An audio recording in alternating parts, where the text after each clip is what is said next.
Oh, that's it. That's the log. Look at this thing. Yeah. It's your first time seeing it, right? It is. If there's a particular slab you want to see, we can pull it off. Even some of these top slabs, like that's the Burl. This week, we get the opportunity to build another piece from the once-in-a-lifetime log that we purchased. Now, some of the tables that we've built from this tree haven't went the best. The first one, we had a massive leak in the resin pour, and then of course there was the piece that we delivered to the Pacific Palisades that was burnt in the fire. This client found us on Instagram, and he was following us for a while, and he went all the way down the rabbit hole on our posts, and he found a table that we built a few years ago that had this outside cap of a burl and then a bunch of river rocks placed around, and it was also a really thick piece, and he absolutely fell in love with this table. We'll put a link up to that video so you guys can go check out where his inspiration came from. But he wanted something that he felt was even nicer and featured more premium materials. And we had just received this once-in-a-lifetime maple burl tree. So the material on this piece was so important to our client that he took the time to fly all the way from Chicago to our shop, and he personally selected these pieces himself. So the piece you're seeing right now that we're using for the top of the table is another outside cap from this maple burl log. And typically when you're slabbing a tree, you're going to get the nicest figure concentrated toward the outside edge of the log. Usually when you go farther into the middle, the grain gets a little bit more plain. Now, this tree was a bit of an exception. It had nice figure going all the way throughout, but still, those outside pieces, it's going to be that much more concentrated and intense. This slab was also thicker than standard, which was really important to our client because he wanted to be able to show off all of those burled edges around the entire surface of the piece. To do that, he's using a resin that just has a very slight tint. So we take our normal Black Forest Deep resin, and then we only add about 5 drops of the Color Effects liquid dye. Normally, when we do a tinted black pour, we're doing anywhere from 10 to 15 drops, but in order to get maximum clarity, we just went with that 5-drop option. We are pouring a base layer here, but that's not because we're going to put a different color on top. That's so that we have a cured surface to go ahead and place the rocks that our client wanted down on this piece. If you were to just place the rocks right down on the bottom of your mold, what would happen is when you go to flatten the underside, you're going to end up hitting those on your machine. Yeah, because I was hoping to at least just do this before I dump 3 hours into turning rocks sideways. Because I was just hoping that, oh, maybe he'd like this, and then just say yes, and that would save us a ton of time. So how about I turn rocks for 5 minutes here, you take a picture, send it to him. Okay, I'll orient rocks for, half an hour, an hour. Yeah. So this one, if you look really closely at it, you can see it's a rock because of the way it is. And then if we switch to this one, you can see this one, even though it's a different shape and a different color, this is also a rock. The client wants the rocks to have a flowy look. So I'm currently picking through a bucket of rock, finding more long shaped rocks. So that way when I place them into here, they give more movement to the piece. That sounded pretty artistic. The process of laying out the rocks for this table ended up being somewhat time-consuming. The challenge was laying them out in a way so that they didn't just look manually placed in there, and they almost mimicked the appearance of a riverbed or somewhere that you would see them naturally. So in order to pull this off, we ended up doing what we thought was, a good starting point for the rocks, and then we had to send the client the layout for their approval, and it ended up being a really involved process with probably 3 or 4 back and forth emails with the client labeling rocks, giving them color codes or giving them letters and then showing us where to place them. And in the end, I think we got a really nice, aesthetically pleasing layout that doesn't look just scattered and random. It did end up requiring a lot of rocks. As you can see, this entire corner of the table is now taken up by them. And because of that, this table ended up weighing 800 or 900 pounds, which isn't the heaviest table that we've ever done, but it's probably the heaviest table of this size that we've ever made. So we were quite nervous to see how the installation would go for this piece. We didn't know at this point what we were up against. We did have some photos and videos from the client that showed a really narrow staircase, but we didn't know how we were going to get enough people around this table to actually get it lifted upstairs. Yeah, not quite there yet.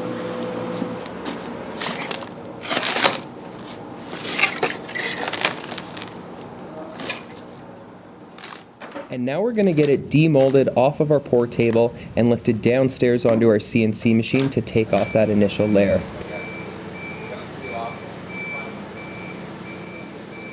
Now, I was very pleased with the clarity that we got out of this piece. You guys have seen us do lots of big pours before, but it really is quite a challenge to pour such a large volume and get perfect clarity out of your pieces. So obviously the resin is important, so we use our Black Forest Deep resin. Obviously we're biased, we sell it, but it's not the only high quality resin out there that could pull this off, but you do need to make sure you're using a really high quality product.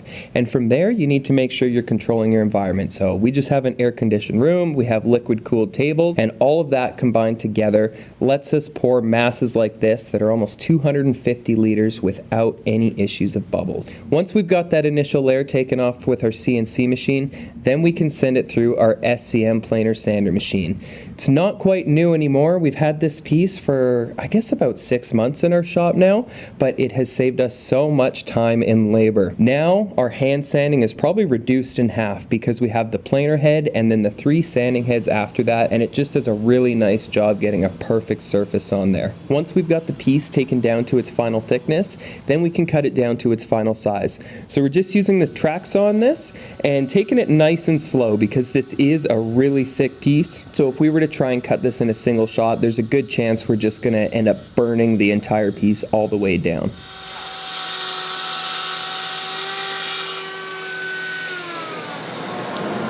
Yep. Yeah, that track saw just reaches. Thank you, sir. And now we can get the piece flipped over to the top side to begin working on all of our final sanding and our fills for the imperfections. I'm okay alone, but you got something I need. Well, I got a brand new pair of roller skates. You got a brand new key. I think that we should get together and try them on to see. La la la la, la la la, la la la la la la. Ooh. Working with burl wood is always more labor intensive during this process because you end up getting all these little pinholes and open voids that if you don't fill them in now, once you get your finished table all nice and shiny, it looks like there's little divots and pits or even holes in the table. So it takes a lot of time, but it really makes a difference in the finished product. From there, we're just putting a 2mm 45-degree bevel around all the outside edges. This client just wanted our standard bevel. He wanted to leave the appearance of that nice, thick, chunky looking top. So having that bevel on there maintains that, but it just softens up those corners. And now Randy's going to take this piece all the way up to 320 grit, and once he's done, we can get it lifted upstairs with the forklift to begin our finishing process on this piece. So we've evolved our finishing process quite a bit over the last couple of years. We used to offer a polyurethane finish or an oil finish to our clients, and they both had their pros and cons. Now we've opted to just go with this one standard finish option because it has amazing durability and also great repairability. So what you're seeing us do here for the first coat is apply our Black Forest furniture oil. This is going to bring out the maximum amount of color out of the grain in the wood and just soak in and really seal that piece before we go ahead and apply the next coat, which is going to be our Black Forest LED UV Cure finish. So this is a brand new finish that we now have available on our website, and it's essentially a very similar formula to the furniture oil on its own, but it has additives that allow it to cure with exposure to a UV LED light instantly. And not only does it allow it to cure faster, but it also allows it to cure slightly harder than your traditional oil finish. So we can get polyurethane-like durability while maintaining the natural look of an oil finish. The other big benefit to this is obviously the repairability. If any of our clients ever have damage, they can purchase a kit from us to do their own repairs, or if they're local, it's really easy for us to head out there, repair the table, and they can instantly have a piece that's ready for use again instead of having to wait a full 7 days for that to cure. Another way that this LED UV finish has transformed our finishing process is by shortening the amount of time we have to wait for things to cure. Before we had this, we would have to allow 1 week of curing time for the Black Forest furniture oil before we would put on the ceramic coating. But because this light allows it to cure instantly, as soon as we're done that last coat of the finish, we can come along and apply that ceramic coating. And the big benefit of the ceramic coating is going to be that it's going to pop the grain out even more, so you get even better color. And then on a piece like this where you have large epoxy sections, it's going to increase the clarity. Then we can get the piece flipped over and stick our brand in the underside. And now we need to get working on the base for this table. As I mentioned earlier, the material was of the utmost importance for this client, and even all of these pieces for the legs he picked out himself. And again, these are burl caps, so coming from that outside edge of the tree where the burl is the most concentrated and you're going to get the most figured grain. So what this is basically 2 small tables that are going to sit beneath the tabletop and support it. Later in the video, you're going to see us mount some steel plates, and that's how everything is going to get fixed together. But for right now, we just need to get them put in the mold and pour the exact same color of resin that we did for the tabletop. Again, we're using our Black Forest deep resin for this. Even though these are 3 inches thick, we don't have to do any multiple pours. And I also want to point out that none of our edges are sealed here. And that's on purpose. It's not like we're skipping a step. And in our opinion, it's very important to ensure that you get a permanent bond. We've done a couple tables early on, almost 10 years ago now, when we first started doing resin pours that had sealed edges on them in an effort to reduce the bubbles. And while it does work to reduce bubbles, you're compromising the strength of the bond between the epoxy and the wood because you're sealing off all of those pores. The only pieces we've ever had that experienced any sort of separation from the resin and wood had sealed edges on them, and one of them, fortunately, actually happens to be my office desk. So it never made it to a customer, but I'm kind of watching it. Every year, a little bit more, that epoxy begins to separate, whereas there's many other tables in this office that were built around the same time without sealed edges that look absolutely perfect. So it is harder to control bubbles without sealed edges, which means you need a really high quality product and you have to cool your resin while it cures, but it's ultimately going to increase the longevity of the piece you're creating. Once these tabletops have been cured and pushed through our SCM machine to get them all taken down to their thickness, Randy can go back to the process of filling in all these voids. So it's a combination of products. We have our CA glue, we have our quick fix, and we've also been experimenting with some UV cure resins recently that we're planning on releasing soon. So again, they utilize that light, and you just put them in the hole, and same way as the finish, it cures instantly once you turn that light on. Now we can cut these pieces down to their final size, which is an important step because this is going to determine the overall height of the table. So we had to measure carefully with the thickness of the tabletop and then also account for the steel plate that's going to get mounted to the top side of this. This client did want this table a little bit shorter than standard. I think it came in at 28.5 inches, where most of the tables we do are typically 30 inches. Then Randy can get these pieces sanded up to 320 grit. He's matching the bevel that we did on the tabletop for these leg components, and from there we can begin the finishing process. We do the exact same thing on the base components as we did for the top. We're still going to do that initial base coat using the furniture oil because again, it's going to bring out way more color in that wood. When we first started using this UV finish, we were just using it on its own, and all of us in the shop were looking at the tables, and obviously we were impressed with the durability, we were impressed with the cure time, but they just didn't quite look the way that our tables did before. So then we added in this base coat of furniture oil, you let that cure, and then you follow up with the UV finish, and you end up getting a much better result. Something else that I should mention we did for the finishing process on these pieces that's a little bit different than standard is we frosted the bottom side of the table and the inside faces of the legs. That's a specific request by the client. He wanted to have full clarity of the resin, but he didn't want to be able to see through to the floor or be able to see all the way through the legs when you're looking at either end of the table. So all we had to do differently to change that was lower our sanding grit on those inside or bottom faces to 180 grit as opposed to the typical 320 grit that we take our surfaces to. And now we can start fitting the base components into that top plate that I mentioned earlier. So this is just solid steel construction. We have this welded up from a local company that we work with.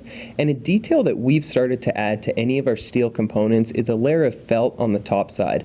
So not only does it look nice, even though it never gets seen, but it actually makes our life way easier during the delivery process, because instead of having to perfectly set the table down in line with those bolt holes, we can just set it close and then slide it around without having to worry about scratching the underside of the tabletop.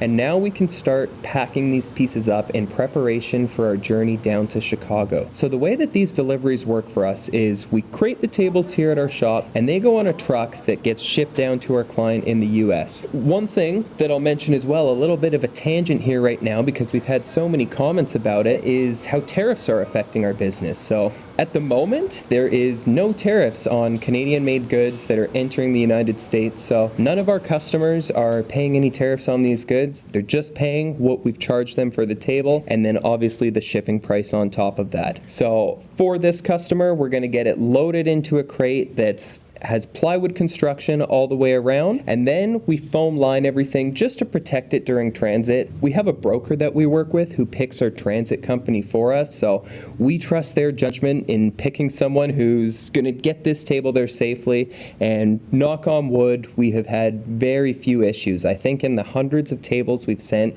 we've only had one that was for a celebrity that ended up going to the wrong side of the continent where we were supposed to do a delivery, but other than that, very good. Okay, so now push the carts in a little bit so we're not leaning on our backs.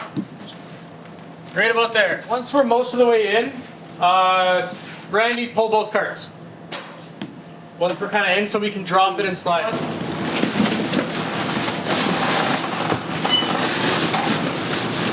Okay, set it down there so we have shoe room. Fantastic. We can see, but I think the way the metal is laid out, we might actually have to put both legs down, then build up with foam, and then put the metal on top. Oh, that's... There you go. Oh, you're filming me? Oh my god. Oh my goodness, a camera in my Yeah, I'm face. doing my job. This is heinous. I cannot believe this is ridiculous. Boom! There we go.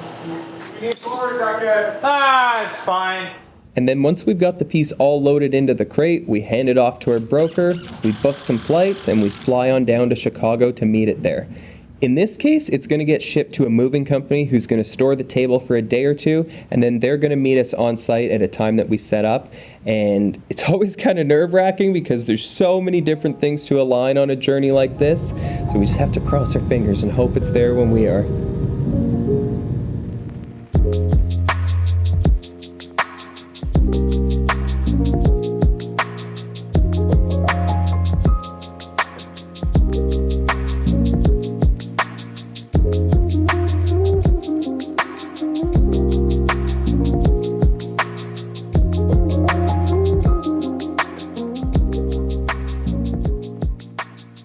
Pulled up to our client's home here. We're in Chicago and we're very close to downtown. It's quite neat. We're just waiting for the movers to show up right now. They said they've been dispatched, so they should be here any minute. And I'm really excited to see our client's reaction to this piece because, as you guys have seen, it is so much different than anything we usually do. Okay. Okay.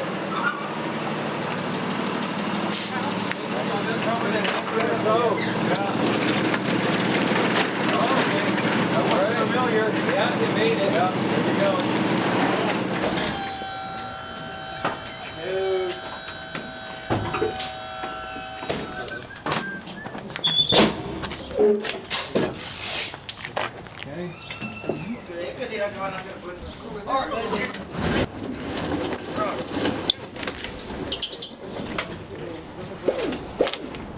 Oh, it's so good. Okay. Cool. Okay. Yeah. A little more? Yeah, let's keep coming.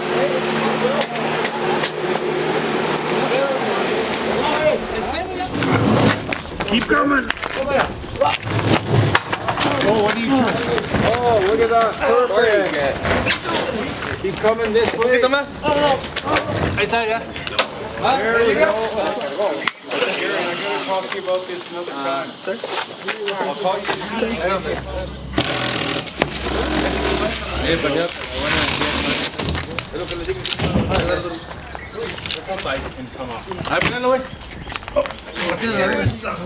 They start talking about his son's cup thing. Can I call you back? Oye, cuidado. Síguele.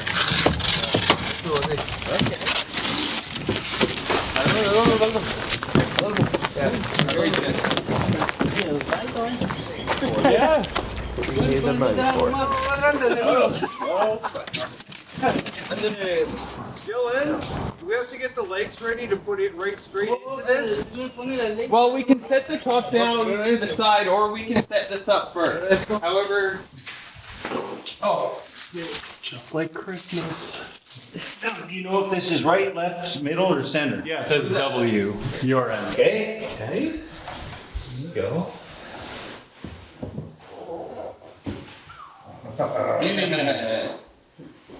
we know what we're doing. So base is going together now. We're just getting our threaded inserts that are gonna hold the leg in place with our steel plate. And this is kind of similar to what we did for the Drake table for Drake and Associates, where we have this big steel bar that's spanning across the middle just to give us more support. R and W. I don't know. Yeah, I don't know why we. R and L maybe? Right and wrong. I guess. So it goes this way? Yeah. This is some of the nicest maple Burl. Okay. Here you go. Oh, smokes. That is incredible. Do you want to get a couple of them to come in, help us flip this over? Okay.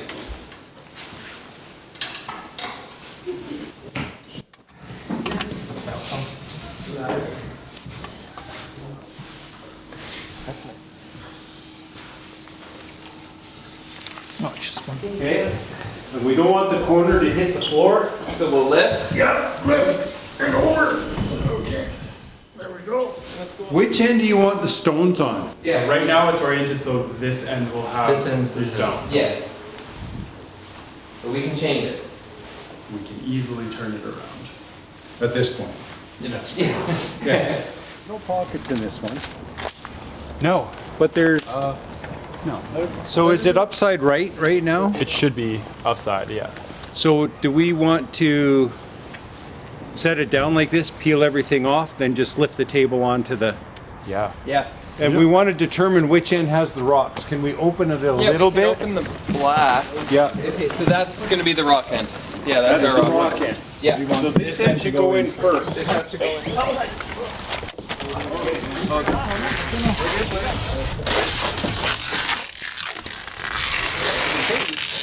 I think these are handles. Let's see. Oh, maybe not. No. Yeah. No.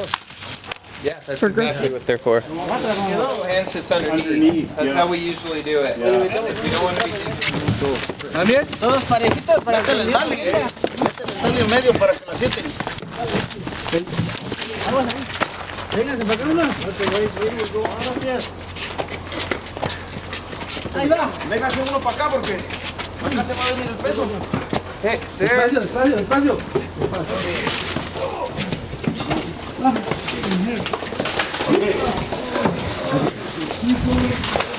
Ahí está, ahí va bien. ¿Está bien? Okay. Good job, you Yeah, guys. thank you guys. Well, good. Oh, you guys know what you're doing. Okay. And these holes, these are going to line up with holes in here. Okay.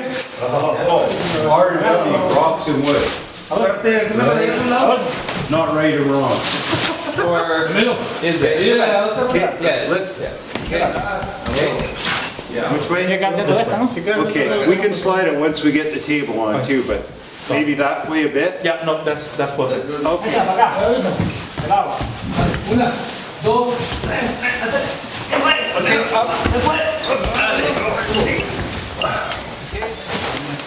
That looks pretty close. poquito, para atrás. ¿Para dónde, güey?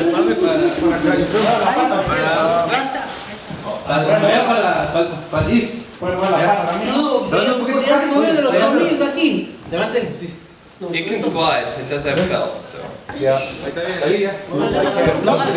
Ahora pucha este para allá. Sí, para allá. Poquito más, poquito más. Nomás tantito. Ahí. Acá. Ahí está. Poquito, para el frente, poquito para el frente. Media pulgada. Poquito. Ahí está.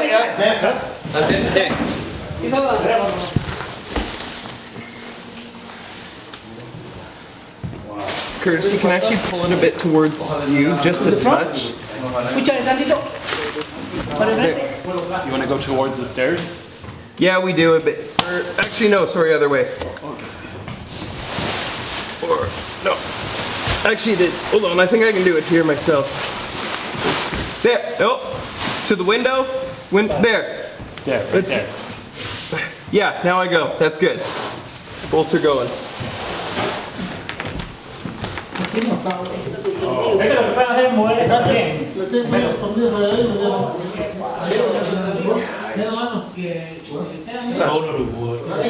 Yeah, it's such a special piece. And then like what you've done with the legs too, like the matching material, it's And the tree was once in a lifetime. seriously. Like once in a lifetime log is what this is here. Yeah. Wow. Like that 14,000 pound log, you saw pictures of the one when we bought the log, eh? Yeah. This was one of the nicest slabs in the whole tree. Oh, I know. Because this is one of the outside cuts, right? Yeah, look at it. And like to have that branch reach all the way up out here. You guys like it? You think it's cool? Yeah. What kind of material is it? Resin. It's a polymer. resin. Yeah.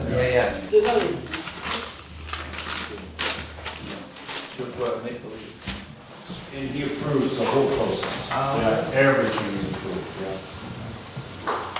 We did the frosted finish on the bottom, right?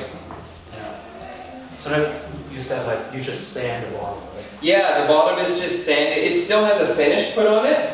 It's just sanded to a lower grit, so then it doesn't give as much of the clarity. But I think that when you do that frosted edge, it just makes all of this stand out that much more.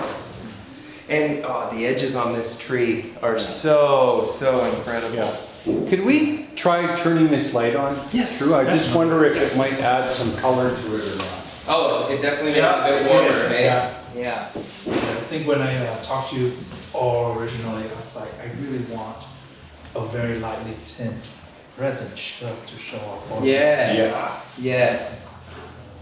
No, and that's exactly what this color does. Like it's a few drops of black dye. I think it's like 3 drops per 15 liters.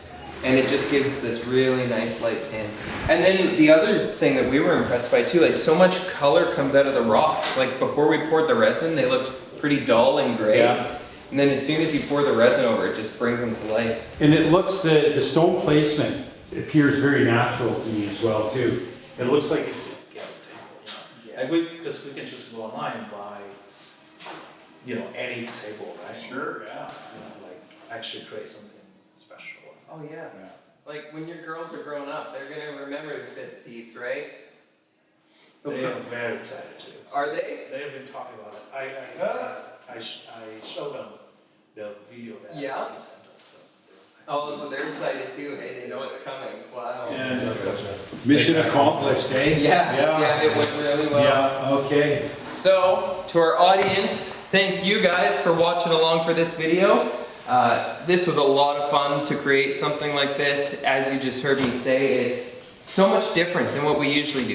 Each piece is unique, but generally, it's wood, it's resin, it's steel legs, but to add the rocks in here and try and mimic the natural shape of the wood, just turned out so spectacular. So I guess to recap for everyone, we'll go over what we use. This is that maple burl from the Once in a Lifetime log, and Haley will put a link to the playlist if you want to check out some of the other tables that we made from this piece.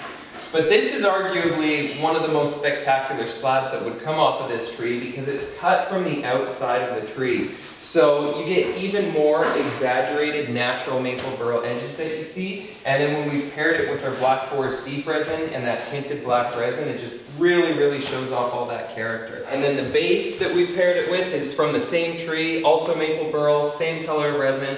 And then we've got those custom steel plates that we built just to fasten everything together, and this turned out absolutely perfectly, honestly. So Huge thank you to our client, huge thank you to our team, and thank you to all of you who stuck around and watched to the end of the video, and we'll see you in the next one. That was really good, but just like off the cuff. Oh yeah. I've done a few of them. Yeah. I've got some practice. Yeah. Well, all right. Well, I'm not if you guys are. Yeah, I think so. Accomplished, man. True. That's fantastic. Thank you so much. Seriously. Absolute pleasure, sir. It's been great. Thank you for trusting us. Yeah. You were, and I gotta say too, like you were an absolute pleasure to work with for us. It's a lot of fun. Like when we get offered the creativity to try something different like this, like I feel like you really put a lot of trust in us because this isn't the kind of table we do all the time. No, but I'm no. so happy that you decided to go this route. Don't think I can pick a better crew, you know, like, Oh. that's been amazing. So, Oh, thank you, True. I really appreciate it. And it's an honor to, have the opportunity to create pieces like this for clients like you, Drew. Yeah. Yeah, and thank you. That's the end of another fantastic That's installation. it. Yeah. How to see you guys. Yeah, that guy's worked for us for like 25, 30 Yeah. years. Yeah, he sells the pigeons for racing. He races them himself, but then he breeds them and sells them for pigeon racing. There's actually a surprising amount of money that people pay for those birds. Funny, if you see a pigeon on the street, you walk up to it, it'll walk away from you, it'll fly away. He has, I don't know, he like has some kind of telepathic link with these birds. He just walks right up to them Seriously. and just picks them up like it's nothing. Even wild ones. Yeah. Even wild ones. Even that ones he's off never the seen street. before. Thank you. Take care. I'm just gonna slam your leg. That's all. That's on camera. I'm recording everything. New City Movies, boys. Hey, boys. So there's a medieval torture museum between the hotels. So casual. I kind of, yeah. I would actually be I would be down to see that. interesting.